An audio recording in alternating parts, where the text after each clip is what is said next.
A few moments later. আমাদের বাড়ির পাশে এত জোরে গান বাজছিল যার কারণে আমি ইন্ট্রো নিতে পারিনি, তাই আমি ভয়েস ওভারে দিয়ে দিচ্ছি।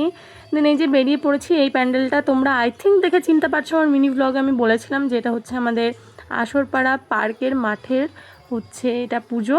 আর আমার ড্রেসটা দেখেও হয়তো চিনতে পারছো যারা আমার ভিডিও দেখো, কারণটা এই থ্রি পিসটা আমি হচ্ছে আগের বার দুর্গাপুজোতে নিয়েছিলাম, তারপরে একদিনও পরা হয়েছিল না, তাই মা বললো যে আজকে এটা পরতে, তার জন্য আমি পরলাম। আর আমি জানি না আমার ভয়েসটা কেমন আসছে, কারণ আমার প্রচণ্ড ঠান্ডা লেগেছে আর জ্বর এসছে, তাই ভয়েসটা আমার ইগনোর করে যেও সবাই। আর এই যে মায়ের ভোগের প্রসাদ দিয়েছে, আর আমার কিন্তু মায়ের এই ভোগের প্রসাদটা আমার খুব ভালো লাগে খেতে, আমি জানি না কেন কিন্তু আমার খুব ভালো লাগে খেতে। আরেকটা প্যান্ডেলে এসছি, এটা হচ্ছে কলেজের সাইডে। আমার মনে হচ্ছে আজকের পুরো ভিডিওটাতে আমার ভয়েস ওভার দিতে হবে, কারণ প্রত্যেকটা প্যান্ডেলে গান চলছিল যেহেতু অষ্টমী। আর এই যে আমার দিদা দাদু আসছে পেছনে। আর কে কেমন পুজোতে ঘুরেছো আমাকে কিন্তু অবশ্যই কমেন্টে জানিও, কে কে কোথায় কোথায় গেছো।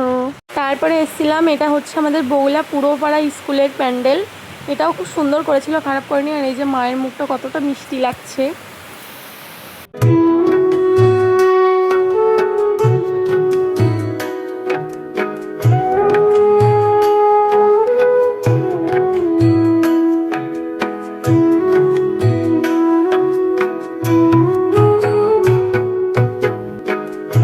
আর এই প্যান্ডেলের মধ্যে দেখো কত সুন্দর সুন্দর সেই বদ্যি পাখি না কি বলে ওই পাখিগুলো আছে। এই দেখো, এটা হচ্ছে কালারিং টাইপসের এক ধরনের পাখি, এগুলো মানে বদ্যি পাখি আই থিঙ্ক হবে, এইগুলো বদ্যি পাখি ছিল।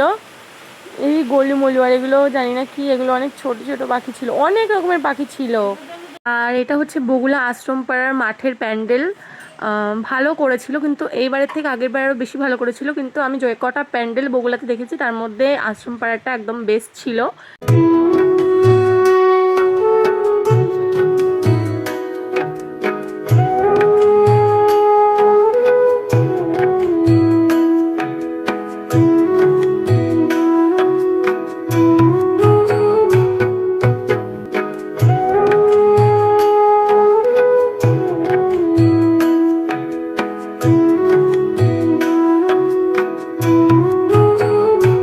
বাড়ি আসার পথে কিছু খেয়ে দেন, আমি মেলার থেকে খাইনি, এগুলো দোকান থেকে নিয়েছি। তো আজকের মতো এটুকুনি, বাই বাই।